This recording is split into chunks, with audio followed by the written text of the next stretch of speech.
Patriots Beat podcast here on this Tuesday evening now, 6 p.m. start time for us. This is becoming a pretty regular time for the show. Sometimes we do it at 4. Tonight we're going to do it at 6 like yesterday. And before we get into football, I just want to throw out there that Alex and I are both dealing with some crises off the air. Me with a particular furniture company that I'm going to leave out. Alex with a particular car dealership that he can choose whether or not he wants to stay. Let's get everything settled first, and then I may or may not tell on my end too. I need to tale. get my furniture before I start reaming them out on the air. So if we get a little bit feisty in this show today, it is 110% to do with those instances. We're looking for a fight, so we'll see how this goes.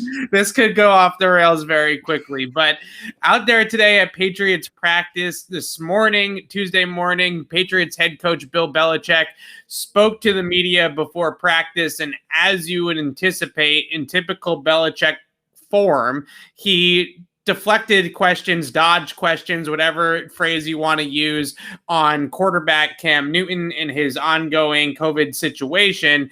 And I thought there were some answers from Bill today, Alex, that were maybe more telling than what he was trying to lead on. And maybe he was dodging things, and he was obviously trying to deflect back to that statement that the team made Monday and refer back to that statement with pretty much every answer that he gave. But they were able to get a little bit out of that, right? In this press conference today, I think the biggest answer from Belichick in regards to Cam was he was asked directly, is this a competitive disadvantage for Cam Newton that he is not going to be able to practice due to the COVID protocols? And he said, of course, it's a competitive disadvantage. Why else do we practice, right? We practice to get better, and he's not out there. So if we couldn't gain anything from practice, then why would we do it? So that was a pretty obvious answer, but I guess a confirmation from the coach, it felt like a little bit that this does put Cam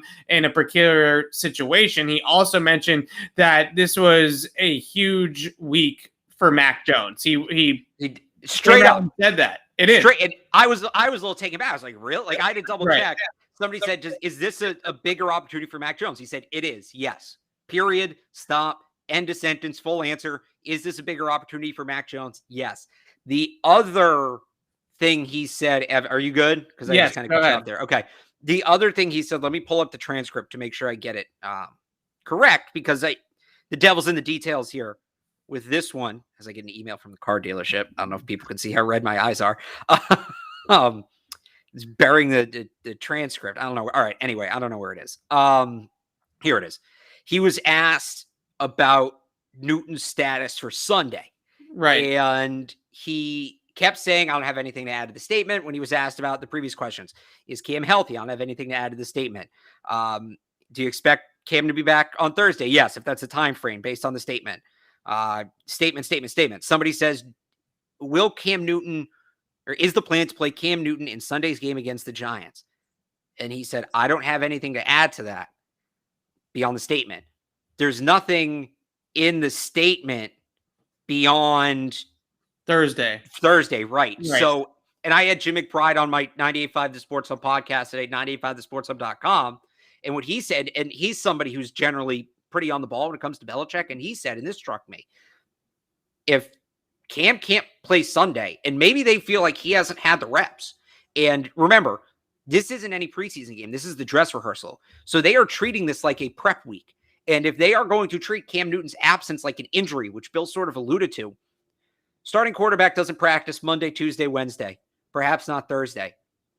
That court or any player, that player's probably not playing on Sunday. Right. And if Cam Newton doesn't play on Sunday, then there's a conversation.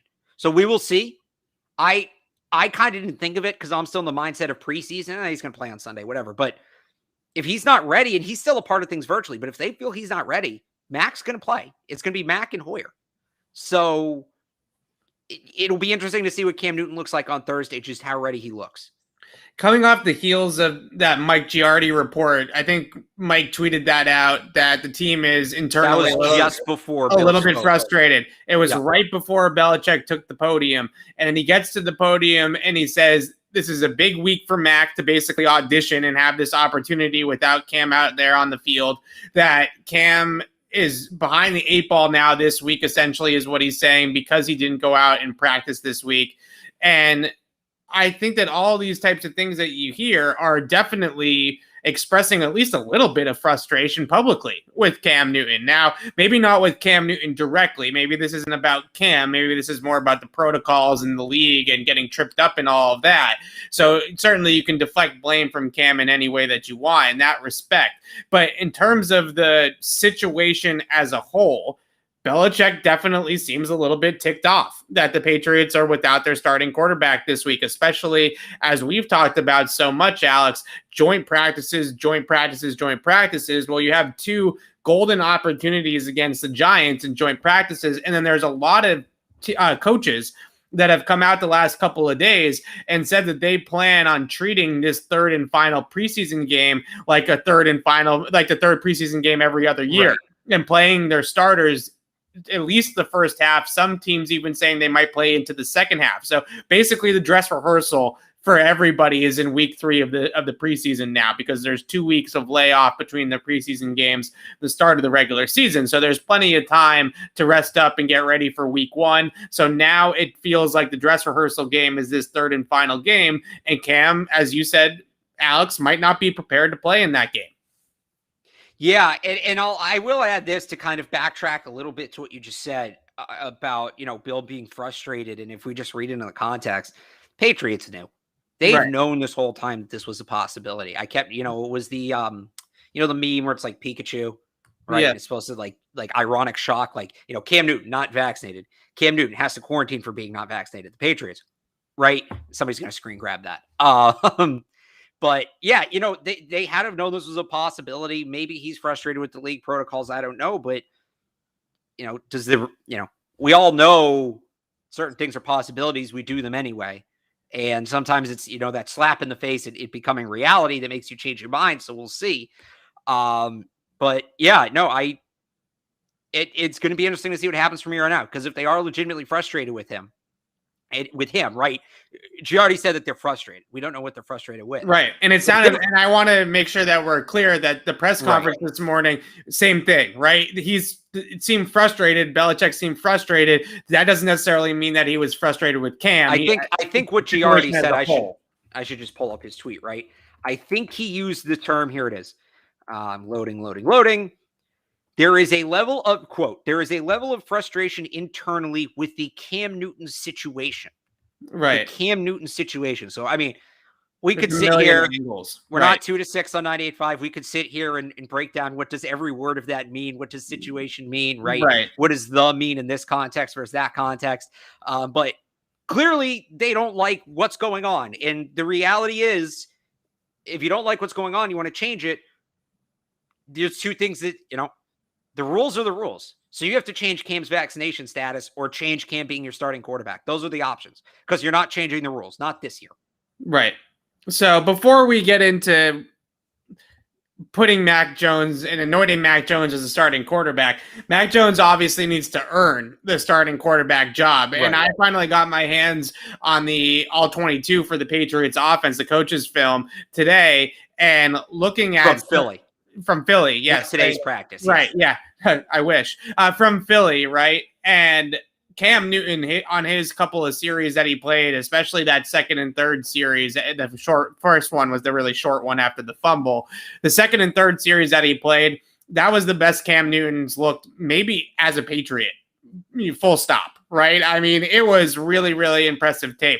Going to the right places with the football, manipulating coverage down the field, knowing where your answers are, mechanically tied together. I mean, it was the whole package. Now, granted, it was against backups, yada, yada, yada. I get all that. But Mac was also against backups in that game and has been against backups a lot in training camp as well. So you see a really tied together, a really thorough and efficient Cam Newton against the Eagles.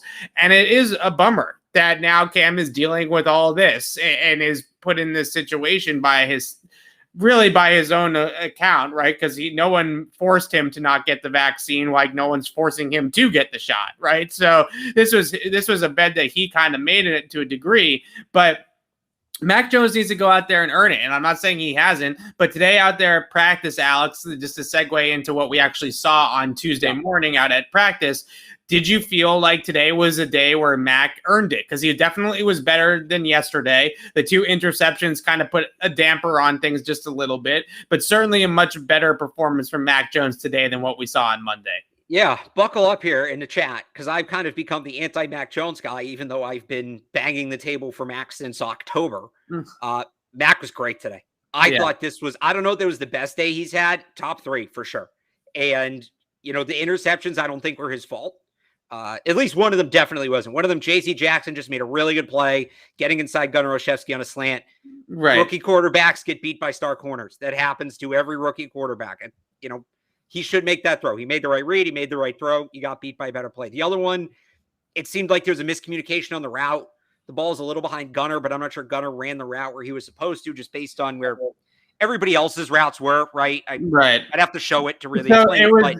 It was a mesh crossing concept where you want to explain it. Go ahead. Both crossers going like this in the shallow, right? So you have the 2 crossers over the middle. They've ran this concept a bunch. So I would assume that's something that Mac is really comfortable with from Alabama.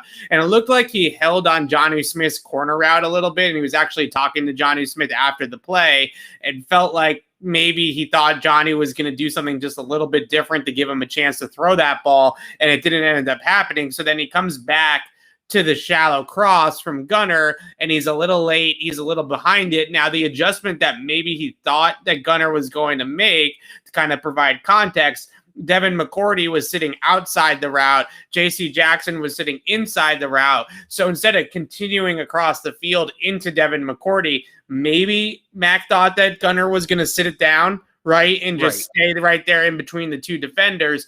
That's not necessarily the way the play was drawn up, but in the Patriots system, you never run into coverage. You never want to run into a defender's zone. So maybe that's what he thought, and that's why he threw the ball where he threw it. But yeah, off Gunnar's hands into Devin McCourty's lap. Looks like it would have been a pick 6, even if there was live tackling, because Devin was gone. We all know how Devin McCourty can take off. It's a really beautiful thing to see. But yeah, I thought Mac was great. There was one period, and this was, so today's reps weren't padded. And sometimes we talk about the non-padded practice being less competitive. It was pretty competitive today. It was as high speed in non-pads as you're ever going to see. And for what you lose in non-pads, the fact that, so the part of practice I'm talking about, at one point he was 18 of 19. I think he finished 30 of 37. Okay. But at one point he was 18 of 19, and most of that came during 2-minute drill. During, 2 minutes on the clock, he had X number of timeouts. He's using the sideline. He's going here and there.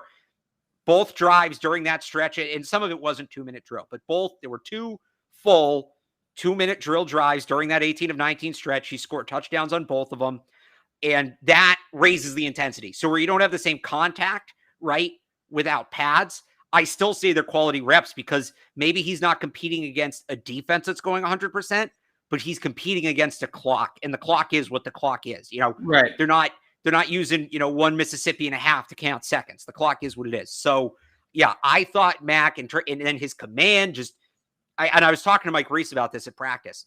The difference in Mac's voice between that's definitely the beginning of camp and now. And when I say his voice, I mean ready. I'm not going to do it right now because I'm going to feel like an idiot. But he doesn't say ready. It's Alpha Go. Please do it. Yeah, the Patriots use Alpha Go. Yeah, right? Yeah. They didn't always. They used to use I-90 or I something, I-20. They've used Alpha Go for a long, long time, since I really started breaking down the tape, going all the way back to Brady days. 5 or 6 years. Brady used to. There was one with an I with Brady. That was early Brady. But anyway, like his Alpha Go, the way he, the way he's making commands at the line, he's moving people around now, right? He's like, John, to move over a little bit. You come here, right? Night and day from the start of camp. So, and I thought it just kind of all came together today. And again, I said this yesterday on the show. I think everybody was looking at Mac to have that day where, okay, so Cam doesn't show up and now Mac balls out. Okay. Like everybody wanted that moment. We didn't get it. I don't think Mac was bad yesterday. He wasn't good. He wasn't bad. Was his best day? Was his worst? It was in the top half. It was okay. Right. Today was more so the day I think people wanted him to have yesterday, where, Cam's not there, Mac's the number 1, and he takes it and runs with it. Wasn't perfect, I don't know that it was his best day, but it was top 3, and he was freaking good today. Yeah, if he continues to stack these positive days together and plays like he did out there on Tuesday, then that's going to allow him to gain ground on Cam Newton, whether or not Cam Newton is out there or not, right? And tomorrow against the Giants, you said it yesterday on the pod, one of the biggest training camp practices in a long time. This might be. I originally said this to my friend as a joke, and the more I think about it, the more I think it's true. Huge. In terms of an individual practice, and going in, there's been practices that walking away were monumental. We all remember when that Bucks lineman fell into Brady's knee and whatever that was, 2015, right? Yep. Heading into the practice, in terms of the anticipation for an individual practice, this may be the biggest training camp practice in Patriots history. It's massive because it's another defense, right? It's a different defense. It's all so unique. It's all so unique. And yes, the defense is part of it. Right. It's a different defense. He's going to go up against the Giants starters. He's going to get all the reps because Cam isn't out there. So we're going to see a ton of today. He attempted, I think, 39 passes. Was it? I had him 30, or Matt Dahl, if I use his numbers, had him 30 for 37. Everybody had slightly different numbers because some people, he spiked the ball a couple times. So I took a few throws that I felt like that they weren't going full speed at. So I had him 29 to 34, but whichever way you want to slice it, 30, let's call it 30 to 40 throws today, right? Just to make it a big number, a big range there a little bit. And tomorrow he'll probably throw just as many passes with pads on against a defense he's never seen before, against a defense that should be okay. I don't think the Giants are going to be a top 5 defense by any means, but I think okay. We got some pieces. Yeah. And when you see all of this out there today, I think the biggest thing that stood out today, and it continues to stand out with Mac, is just his ability to understand what he's looking at pre-snap, right? He has a really good feel of the cadences, the motions, the movements by the defense pre-snap. And today he was out there, and on the right side of the formation, you have an overload blitz stacked on the right side. And he knows that the blocking is going to block down towards the overload side to make sure that they account for everybody. But on the back side of the formation is Josh Uche. And if Josh Uche comes off that backside, sometimes they'll drop that backside edge defender into coverage to replace a linebacker that's coming in the blitz. If Josh Uche blitzes off the edge, Mac knows he's hot. He has to throw hot because there's nobody blocking him, right? He's going to be an unblocked rusher. And he has the wherewithal already to understand that, okay, my line's blocking down. This guy's going to be unblocked. If he comes, I got to throw hot. Josh Uche comes off the edge. Sony Michel peels off into the flat on a little swing route, and Mac tosses it out to Sony Michel for a completion and beats the blitz with his mind and with his arm, right? And you see those two things, and you say, wow, that's good quarterbacking. The other thing that you saw from him today was the dime to Jacoby Myers in the slot. Midway through practice, even got a fist pump out of Josh McDaniels, right? And is this the touchdown? Yeah, the touchdown to Myers. Yeah. And play of the day. When you look at that throw, and I'm pretty sure, I'm not 100% sure. I wish I had the tape. We don't. I'm pretty sure that's a single high look, man to man. And you can just sort of read the cornerbacks and the way that they're standing. And if they're standing facing towards the quarterback with their eyes in the backfield, or if they're kind of squared up on the receiver, you get a feel of if it's man to man or zone before the snap. And Mac just knew that it was man to man, and he knew that he had single high, and he knew that he had Jacoby on the slot fade. And there's just no way that the safety in the middle of the field is going to be able to get there if he puts the ball in the right spot. And it's just a decision that he makes just instantly when the ball is snapped. As soon as he confirms the safety rotation, ball is out to Jacoby Myers.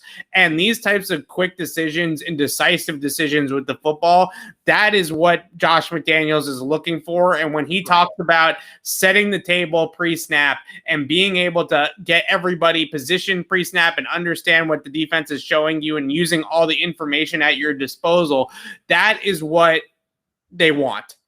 right? That is what they want out of this offense. And we consistently see that every single practice from Mac. And now we're starting to see it. He's throwing to Jacoby Myers against Jonathan Jones with Dante Hightower and Matt Judon. And this is the starters, right? These are not backup players anymore for Mac Jones.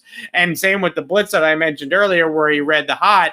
That's Josh Uche coming off the edge. That's a player that's going to be right in the mix for the Patriots this year, probably a starter when all things are said and done. So you see all of these things from Mac consistently every single day, that he's able to get the offense to the line of scrimmage, read it out pre-snap, confirm it quickly post-snap, and make quick, decisive, accurate decisions with the football. Cam looked great against the Eagles. Cam's situation with COVID, I still am not sold that that's going to have a huge say in the starting job because, like you've been saying, Alex, they know he's unvaccinated. Right. They know what boat they're on with Cam Newton. Right. But the point of the matter is that Mac is showing that he is definitely coming. Right. He is coming and he is playing extremely well. Yeah. So where it does impact the starting job, I don't think it impacts the starting job for week 1. I still think pending some further issue where Cam Newton isn't ready to practice next week, right after the Giants. I still think that he's a starter week 1. What it does do in terms of the starting job is, and I'll go back to my dumb little analogy that I kind of wish I phrased better when I first made it, but we'll stick with it. The checklist, right? Mac Jones is a checklist and he has to check off 150 things before he can start. It's like if you ever played NCAA football 14, EA Sports, if you did the Road to Glory player, you had to reach you start as a 4th string. And then once you got a certain level of XP, you were the 3rd string. And in the 2nd string, up and up and up, right? Right. This gives Mac more time to gain that XP. It gives him more time to check things off the list. He threw almost 40 passes today. That's a lot in a training camp practice. Right. Against starting first team players. Right. Tom Brady didn't throw 40 passes in a practice. Like, he didn't have this workload when he was the unquestioned starter, best quarterback in league MVP. He didn't do this much. So this is an unprecedented amount of time for Mac Jones to gain ground on Cam Newton. Because this is what I've said all along. The quarterback competition is not about week 1. The quarterback competition is how much can Mac close the gap so he doesn't have to do as much once the regular season starts to catch Cam Newton. And this is a great chance for Mac to come in and to close that gap. Yesterday, did a little bit. I don't know that he, really seized the opportunity the way we wanted him to. He did that today. He carped some diem today. He did seize the day. What movie is that from? Well, it's just a saying that everybody uses, but I love your analogies. So people say carpe diem. Oh, it's Rick and Morty. Carpe some diem. I absolutely love how you use analogies from NCAA 14 on this show, though. I think it's a very, very popular game. Can't wait for NCAA 23 or whatever the first one is back. But in the chat, if you played NCAA 14, especially Road to Glory, I think a lot of people did. It was a fun game mode. Show some respect. You would have enjoyed it, Evan. If you had any semblance of fun bone in your body, you would have enjoyed it. I used to play some NCAA. I like that. And you didn't play Road to Glory? I think I was already out by the time that game mode came in. You were out early. But I was out early. Road to Glory was the mode, like, instead of controlling one team, you control like one player and you pick where you go to school and like you have your career, you try to get drafted. No, like superstar mode. No, I remember what you're talking about. I definitely played it a little bit more in Madden than in. It was different in the college one. You probably haven't played it in years. I played it like 2 weeks ago. So there you go. Somebody, thank you, Brendan. Thank you, Brendan. Okay, for getting it. So see, here they come. Road to Glory, Nebraska. No, great school to pick. Great uniforms. I don't know what position you are, but we'll continue this in the chat. Great pick. So Alex is just excited that somebody wants to talk NCAA 14 with him, but we've done enough, I think, on Mac Jones and Cam Newton. The situation hasn't changed all that much. I still think that the Patriots are. I think there's a bigger plan in place here, right? And we talked yesterday on the show, Alex, about Miami with Ryan Fitzpatrick and Tua. They decided that they were going to put Tua in, what was it, week 6 or 7, before the season even started. They made that decision at the end of training camp that he was going to be ready by this general time and we want him in there by this general time. And they went out and did that, regardless of how Ryan Fitzpatrick was playing. And that I do think I don't know what the plan is. I don't know if they have a date picked in mind or a week picked in mind. That might be too literal for Bill Belichick and not enough reacting to the moment and kind of evolving with the situation. But I still think that they have a bigger picture in mind here. And I don't think that one training camp practice or 1 week of training camp practices is necessarily going to change their minds completely about the overall plan that they have at the quarterback position, the big picture plan. But the COVID situation opens the door, right? I mean, that as Giardi said, it opens a window of opportunity for Mac Jones. Did it open the window or door? Those two different things. Or is it one of those doors with the window in it? Yeah, both.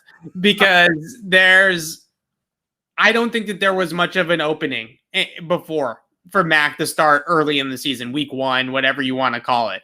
I don't think that there was much of a opening in the window because I don't think that they want to rush Mac Jones out there. I don't think that they feel the need to rush Mac Jones out there. But now that this situation has presented itself, and as we've said, it's not even so much about Mac Jones's performance with the reps. It's just the sheer number of reps in general. It's just going to make him more comfortable. It's just going to make him better. It's just going to make him adjust to the speed of the NFL and figure out the playbook and learn his receivers and build chemistry with guys like Jacoby Myers and Johnny Smith, who he hit with a bunch of passes out there today as well. That's the ultimate thing. And that kind of segues me into the next point on the offense that I wanted to bring. Hang on. Let me just add to that real quick. Yeah. Because this is what I've been saying and what people have disagreed with me on, and it kind of backs up what you just said. What it comes down to for Mac Jones is experience. It's the one element of his game where he can't, no matter what he does, beat Cam Newton. But the more experience he has, the better. This isn't game experience, but experience is experience. And I'd love for you to answer the question somebody asked about Mac being a fit, but we can skip that one because the way they worded it was fantastic. Mac being a fit in the offense? If you want to scroll back, Michael Aguilar. Evan, now that you see Mac in the system, do you agree that Mac was the QB for us like Alex called it? I just think that's a beautiful way to word that question. Yeah, I mean, he's looked the part. He's definitely done the things that they've asked him to do. And I think the biggest thing that you see with him is so many, as I consistently say on this show, so many Patriot-like things, right? Attributes that they look for in quarterbacks. Even let's take Tom Brady out of it. Even guys like what attracted them so much and what they love so much about Jimmy Garoppolo. Right, there's elements of Mac's game before the snap, and then the ability to throw the ball down the field accurately after the snap and on time, in rhythm, all those anticipation, all those types of things. The fit there is just, it's screaming in your face, right? It's just screaming in your face. But I want to move on from the quarterbacks. They're just sticking with the offense. The one other takeaway that I had from today, and I want to call him Mr. Consistent, Mr. Reliable. I don't know. 7-Eleven's already been used so many different times, so I feel like that nickname is... Yeah, it's been beat today. Charles Johnson sucked, and he was nicknamed 7-Eleven. Well, so Chris Hogan was nicknamed 7-Eleven for a little while. Like 10 years later. Oh, speaking of nicknames, by the way, somebody had this in the comments on the last show. Yes. Matt Judon, just calling him the Don. That's not bad. That might be it. Anyway, continue. So I think that the player, maybe 24/7, I don't like 7-Eleven because it's already been used, like I just said. But the player I'm talking about is Jacoby Myers. He goes out there every single day in practice, and he's not the flashiest receiver. That's probably Nelson Aguilar. He's not the most explosive guy. Maybe that's Aguilar or Johnny Smith, right? Those guys make flashier plays.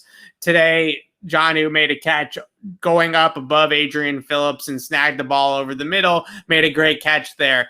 But when you consistently see Jacoby Myers get open day in and day out, and right now, he's the straw that stirs the drink. These other guys make the big plays here and there, and those are the guys that maybe they're going to target down the field a little bit more. But the straw that stirs the drink is one Jacoby Myers. He just consistently impresses me today. 6 of 7 for Mac Jones. Had a deep crosser that Mac overthrew just a little bit. That would have been a walk-in touchdown if he didn't overthrow that pass. So really, he should have been 7 for 7 with 3 touchdowns in this practice out there today.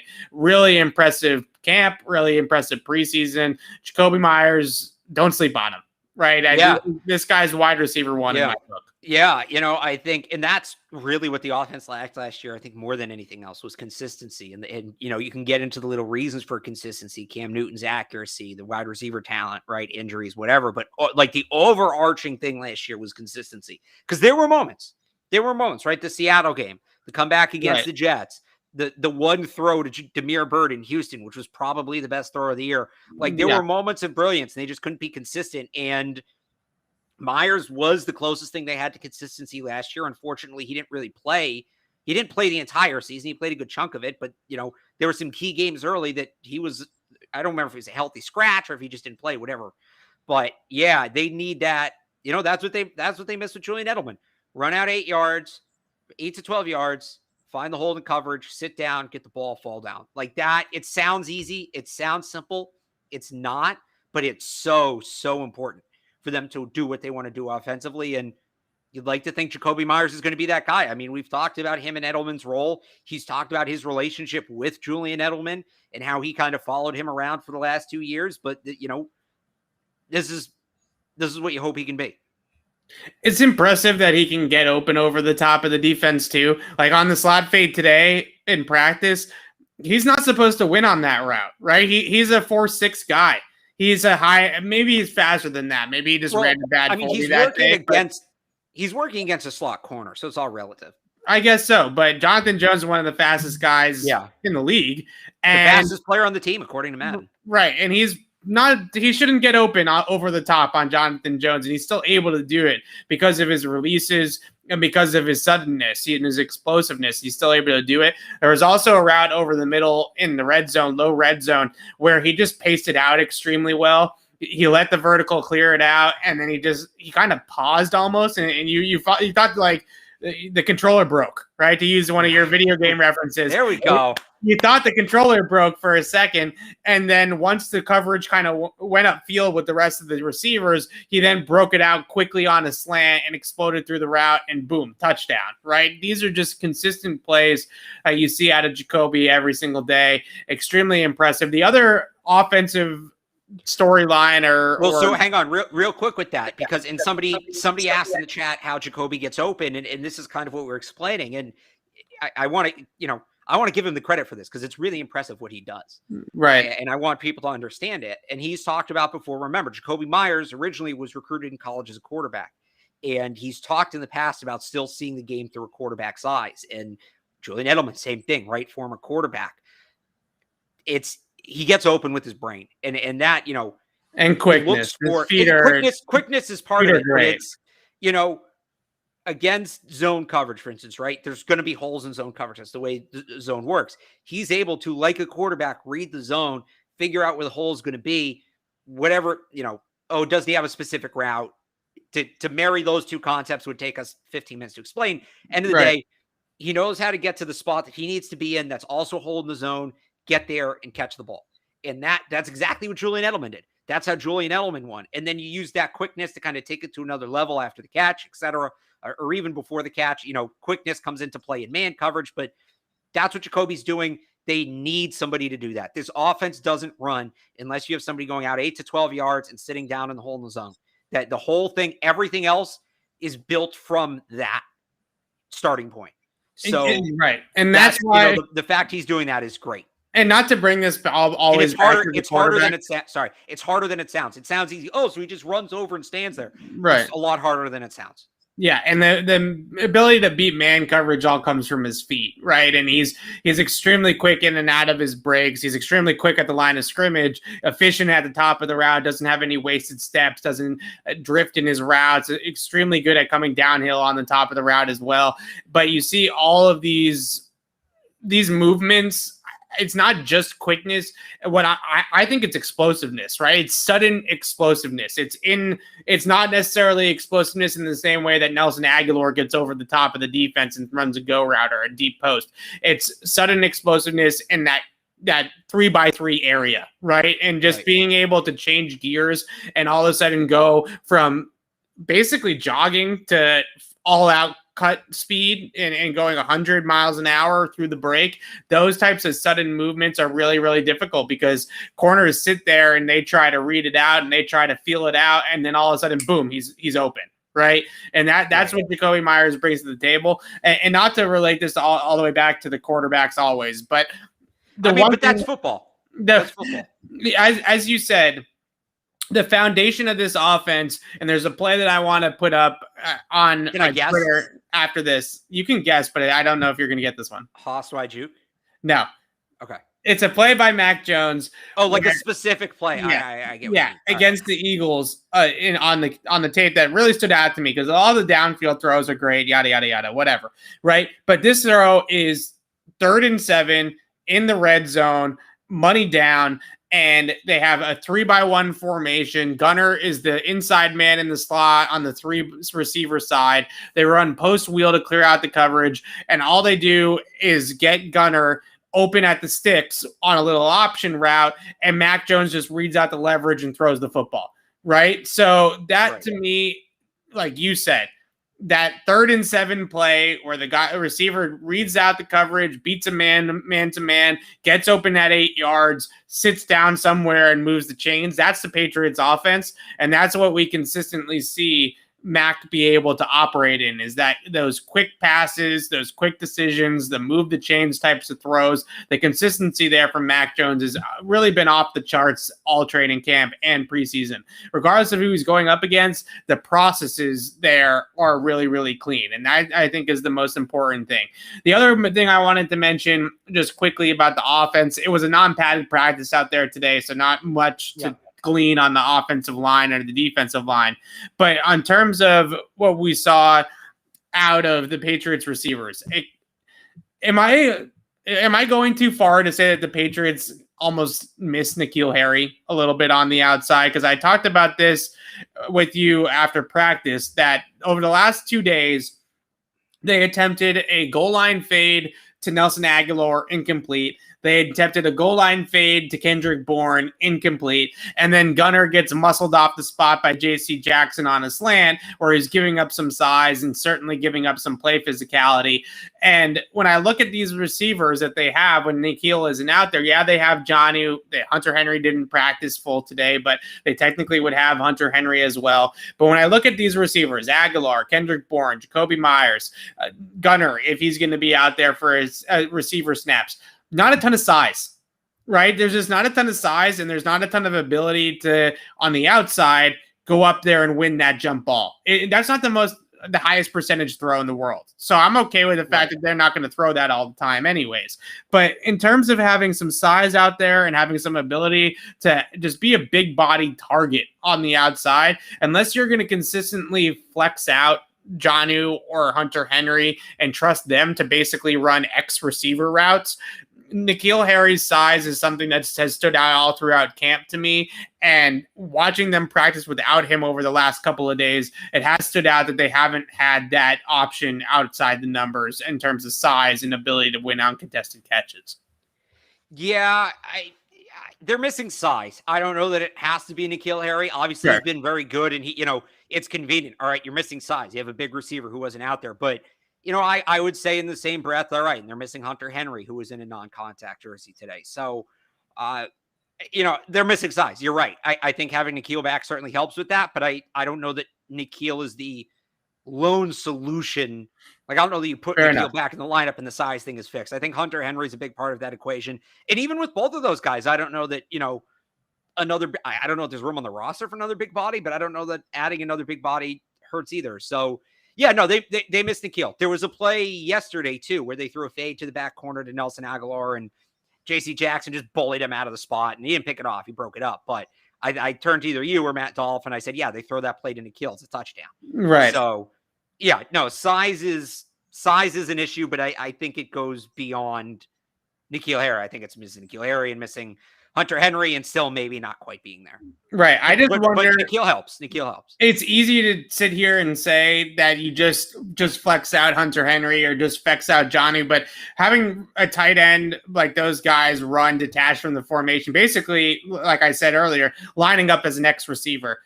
That's a lot easier said than done in a lot of ways, right? Tight end route trees, tight end routes in general are much different from wide receiver routes. You're running inside the formation. Sometimes you're running with your hand in the dirt out off the line of scrimmage in that sense. But mostly tight ends, even guys like Travis Kelce, Darren Waller, these pass catching tight ends are in line or in the slot. They're very few reps do you actually get true outside work from a tight end. So I don't know. It's just something that's caught my eye that they've been down at the goal line and the defense is clearly all over Jonnu Smith and trying to take away anything over the middle of the Jonnu, and Jacoby Myers is also getting some extra attention and they're trying to push the ball outside the numbers, and that's not Aguilar's game. That's not really Kendrick Bourne's game, and they just don't have anybody else to win that one-on-one matchup on the route. Hunter, again, I go back to Hunter, Nikhil, and Hunter Henry as well. I know you're saying that, running from the X's, the tight end's a little different, but especially down there in the red zone close to the goal line, there's ways to maybe manufacture size, even without having that true X on the field. You can find mismatches. This is something that they've always been very good at. Granted, that was with Tom Brady, but you get what I'm saying. Yeah, a couple of more things from today's practice, then I want to get to some of the roster moves that the Patriots made this afternoon to get down to 80, and also adding tight end Kahale Warring, who I wanted to ask you about that. Made me excited. But let's get into two more things here really quickly. First one, J.C. Jackson, awesome day out there today. 2 interceptions for J.C. in 11-on-11s. Got all over Gunner on that slant route. Joked after practice that he needed to get him back for the play at the end of practice on Monday, comes back today, makes the read, drives on the ball, basically the same exact play, and was able to make the play and get the interception. Also made a great interception to Brian Hoyer, ranging over the top of the defense, kind of replacing the post safety in the deep part of the coverage and being able to run the ball down in the middle of the field. I think that there's been a lot of people on my Twitter that have been tweeting at me saying, you've been saying a lot that J.C. Jackson, not that I've written that J.C. Jackson's been not playing up to CB1 status, but that a lot of guys are beating J.C. Jackson, right? I highlight a throw and it happens to be on J.C. Jackson. Like yesterday, I tweet out that Gunner beat J.C. Jackson on a slant. How have you felt that J.C. Jackson has practiced so far in camp? And do you see him taking the next step here this year? Yeah, I think he's been great. I said in the training camp headlines today for 98.5, you can check those out on the 98.5 Instagram page, that I think he's been stellar. I think he's been one of their best defensive players this summer. It's been him or Adrian Phillips. And, it's so tough for corners between the non-contact and it's just different 7-on-7, 11-on-11. It's just, or not, 11-on-11, not 11-on-11, sorry. It's just different 7-on-7 and 1-on-1. Right. You need the whole team on defense. You may play certain routes where you have help over the top, and then you're doing that in 1-on-1, and obviously there's no help over the top. And you want to think a guy can do that anyway, but it changes things. So the reps that really matter, the opportunities he's truly had, J.C. Jackson's been excellent, and they need him to be excellent. They have no other option for him than him being excellent this year if they want to win football games. But I am by no means concerned. I see no major red flags in the way J.C. Jackson's performed this summer. I think, with whatever it is, 2-3 practices to go, he's done as much as you can ask. I agree. I think he's been good, and I think in some situations, I wonder, and today wasn't the day to ask him because he had such a good day, so it wasn't necessarily the right moment to ask him. But I did also want to ask him how much do you try to do things a little bit differently, kind of test the waters a little bit on certain things, learn from certain things, and just try things out in practice, right? Because we know that J.C. Jackson can play man-to-man coverage with the best of them, right? You put him in press man coverage, he's as good as almost anybody at doing that on the outside. But in practice and in games, as he said last year, J.C. mentioned, nobody's going to throw the ball deep on me. Everybody knows that I'm great at defending the deep ball. They're going to try to beat me in other ways, and beating him underneath the defense, whether it be a slant or a cross or a dig route or whatever the case may be. The teams had found a little bit of success doing that, right? They have no success throwing the ball over the top on J.C. Jackson. But if you're going to throw at him, the best way to throw it at him is to throw it underneath him, right? And try to make him cover an in-breaking route. So I do wonder some of the slip-ups that we've seen, has he been trying some new things to maybe cover the in-breakers a little bit better this year than what he has in the past? And you learn from it, right? And you practice is the time that you take some chances and you try to learn some new things or try out some new things. So some of the times that you say, oh, J.C. Jackson was beat on this play, was beat on that play, I do wonder how much of it is that as well, because again, when he locks in and he's just playing straight up man coverage, he's as good as everybody out there, if not better, right? So I also don't see much concern. I'm sure that once we get into the season, you're going to see him locked all the way in. The last thing that I wanted to mention on Tuesday, the kicker competition. Before we get to that, your boy Yadni had another good day. He did. Yadni's great. Yadni is great. I love this. I think this is a great story, right? Like it really is. If this player from sitting out 2 years can come and actually, even if he just makes the roster, right? And even if he's just a swing tackle in his NFL career, even if he just pans out to be Leadrian Waddle, that's still a great story, because this is a guy that probably shouldn't be here right now. That he's been hurt for 2 straight years, just IR'd during training camp, no chance to make the team, right? No chance to be active during the season. Comes back in year 3 and has played extremely well from, I would say, the end of Eagles joint practices on. Right. It started slow. It looked ugly against Washington. And now he's been able to get to, from basically last week on, very, very solid. And who knows what it will end up becoming? Who knows if he'll end up becoming a star? Probably not. Right. Who knows if he'll end up becoming a starter? Who knows? But at the end of the day, he's looked great. It was for the last week or so. And I love it. I think that's a great story. Yeah, no, it absolutely is. And they need him too. They need him. It's not like it's a feel-good story, but is there room on the roster? They need that depth on the offensive line. I mean, him continuing to play like this and making the team makes the team better. So, sometimes you have those guys that are fun stories, but it's just not in the cards. No, there's a legitimate spot for him to help this team, which makes it all the more fun. Yeah, don't sleep on Alex Redmond. I agree in the chat. Don't sleep on him. Great tape against Philadelphia. Blocks angry. Interior guy that can help out.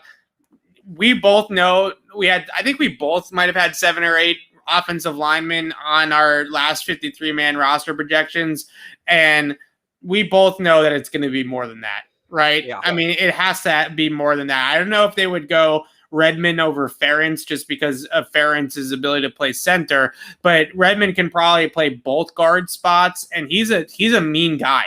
He's a lunch pail, put your hard hat on, and he blocks extremely hard. And they like that. They like guys that motors run hot, that they're physical, that they finish. They like that type of stuff. They have that old school mentality for sure.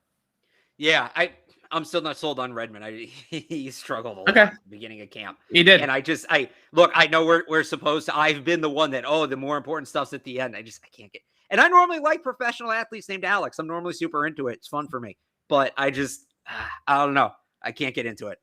We'll see. Maybe it changes. I feel like I'm picking on the guy. Like he hasn't done anything to me personally. Let's watch him the next couple of days against the Giants. Let's watch him on Sunday. If he puts another good tape out there on Sunday, I think he has a chance. I do. I think he plays the position the way that they like. Okay, kickers. Quinn Nordin, not so hot today, I would say. He was kicking on the narrow post, which is obviously much harder than the regular post, so I'll give him that.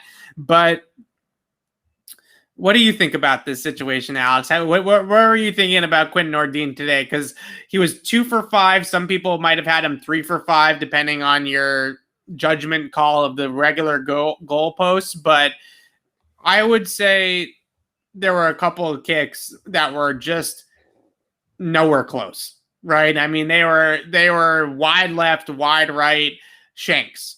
And maybe the skinny goalpost gets in your head a little bit and you're just trying to be too perfect. I don't know. But how do you feel about Quinn Nordin today? Because Nick Folk was yesterday. Quinn Nordin seemed to have the day today in terms of kicking. Yeah, it's so tough to tell because they have done field goal block drills this year, and some of those misses were bad. So I don't know.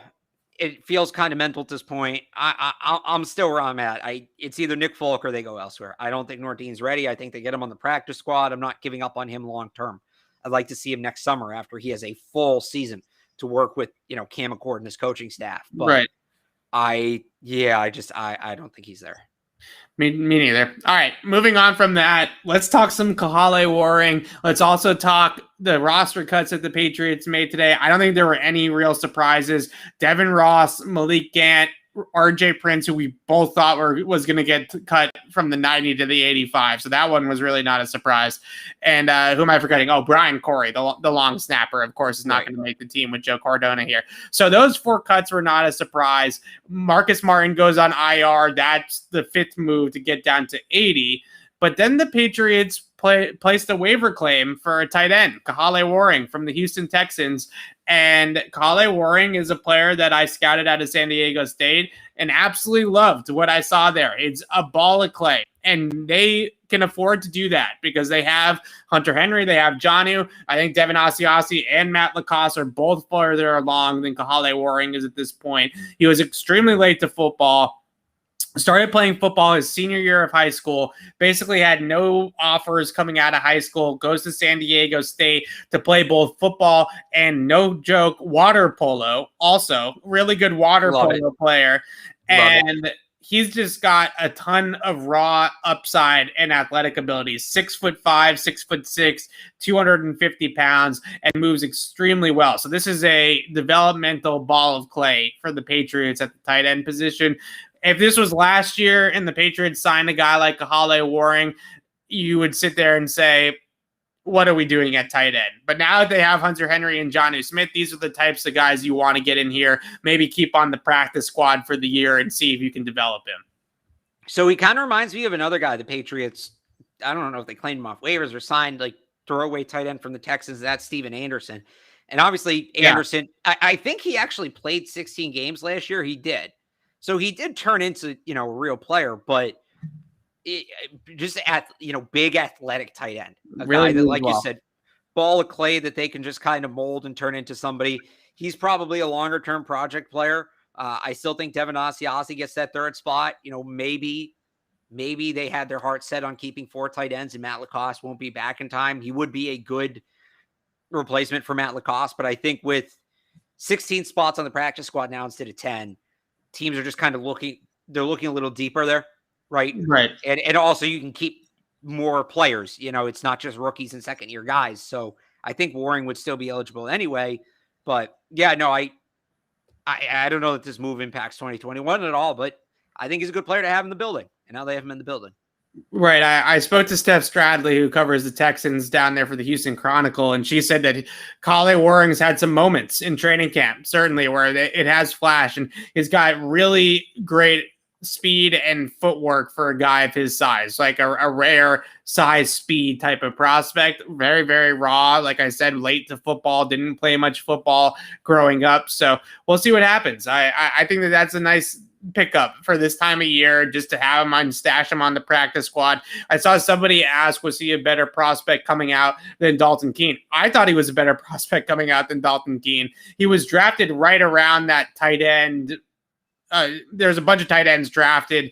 The Patriots started with Asiasi, and that kind of snowballed into everybody picking up a tight end from that 3rd to the 4th round there. That's why the Patriots came back up and got Dalton Keene, because they were worried that he was going to go before their next pick. And it was a lot of tight ends in that area. So I can't remember exactly if Warring went before Keene, but I thought that Warring was a better prospect. I thought he was a better downfield receiver than what Dalton Keene had showed in college. Dalton Keene showed absolutely nothing as a downfield receiver. And so it was I thought Kahale Warring was a better prospect. It's good to see them. They obviously liked him when they scouted him, right? They obviously liked him in the draft as well. So it was a good little signing. I like it. Good little signing. That you were asking who went higher in the draft? Yes. Well, they were different years. Were they different years? Warring was 19. Keene was 20. Oh, wow. Okay. That's where my brain is at. But, so this is interesting. Warring, 86th overall pick. You know who the 87th overall pick in that draft was? Damian Harris. Damian Harris. That's yeah. right. Okay. So that's that draft. See, sometimes it's funny. I looked up Waring earlier just to get like his information to write the post for 98.5thesportshub.com. And I see just Texans fans bitching that they didn't get Damian Harris, like, look who went the next pick. I'm like, that's us. We're normally the ones doing that. Oh, look who went the next pick. Look who we could have had, that's normally Patriots fans. But yeah, Texans fans were on that one bad today with Damian Harris and Waring. So now the Pats have both. So there you go. That's a win. But Bill Belichick can't draft, so whatever. Okay, Alex. So let's wrap this up. One thing you are looking for out of joint practices tomorrow with the New York Giants, not Mac Jones. You can't say Mac. We're obviously going to all be watching Mac. Is there one thing? Biggest single training camp practice in Patriots history. Yes. Yeah, I'll give you one. I'm looking at the Giants corners. I am looking at the Giants corners. What about their kicker? Yeah. We talked about that yesterday. What, Santoso? Right. He didn't wow me. He's all right. No, the corners. I still think that outside corner is going to be a need for this team. We know Bill Belichick likes going and getting guys he's faced in joint practices. I don't know that the Giants cornerback depth is super deep, but for the right offer, if you're going to make N'Keal Harry available, I don't think they would trade Sony Michel. But if you're going to make Sony Michel available and they could use some depth at running back, especially that kind of back, I'm going to keep an eye on it because I could see somebody. The other guy I'm going to keep an eye on, I forgot about this, Sandro Platzgummer.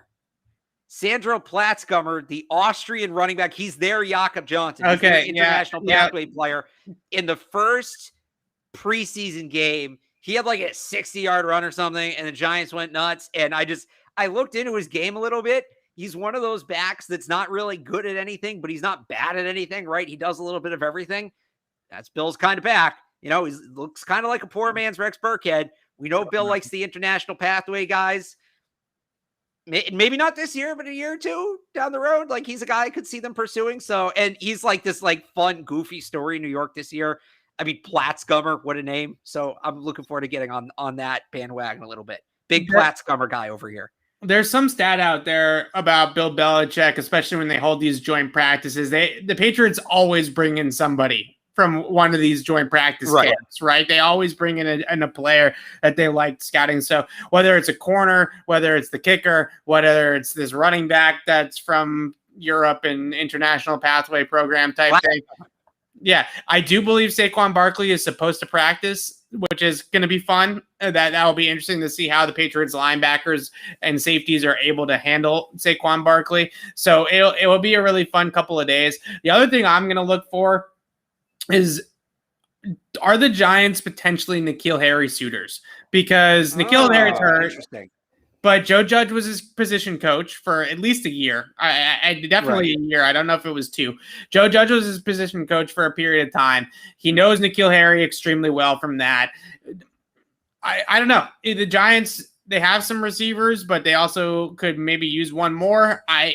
We'll see what they look like, right? And we'll see what happens. And yes, one more time, I do not need to be impartial. Jerry Hughes, I hope that's not the Jerry Hughes that plays for the Bucs. That would be hilarious. If he's watching, he can say whatever he wants. I'm honored. This is an opinion-based show. This is a takes-based program. In case you didn't know how podcasts or sports radio works, we come on here and we give our opinions about what we see and what we feel about this team. This is not the 5 o'clock news. Okay. So thank you. Well, it's not 5 o'clock news. It's on at 6 o'clock. Can I give you, all right, you're going to talk about N'Keal. I'll throw one out here. And I don't entirely know what this player's situation is. Josh Jackson. No, did I get that right? Yeah. Josh Jackson is a corner for the Giants. They just acquired him via trade from Green Bay. Yeah. Okay. So he had really good college tape, more of a zone guy than a man guy, but yeah, good player. But here he's a big physical corner. Yeah. He looks like the Patriots kind of corner. The Giants don't have tremendous cornerback depth, but I don't think he's a starter because they have a Dory Jackson who's going to be ahead of him, and James Bradbury should be ahead of him too, I would think. So I'm looking at this very briefly. I'm obviously not down there at Giants camp every day, but he kind of seems like he's in a similar position to where N'Keal is. Now, the difference is they just traded for him. So they clearly have a purpose for him. Nikhil wants out of New England. I don't know that they'd move him, but I didn't even realize he was on the Giants. I just looked at that. He's a guy I really liked coming out of Iowa. I really thought would be a Patriots kind of corner. I know you said he's his own guy, but just the way he manhandles receivers at the line, you can't help but see Patriots. So yeah. Could he get traded twice in one offseason? Weird things have happened. So he went to Iowa, right? That was so they Iowa second round pick in 2018 by the Packers. Yeah, no, I remember vividly. He got traded like a week ago. Yeah, I remember vividly watching his tape. I remember everything about it. Really good ball hawk and zone coverage. Iowa was a really zone heavy team. A lot of teams in college are really zone heavy. So there's not a whole lot of teams.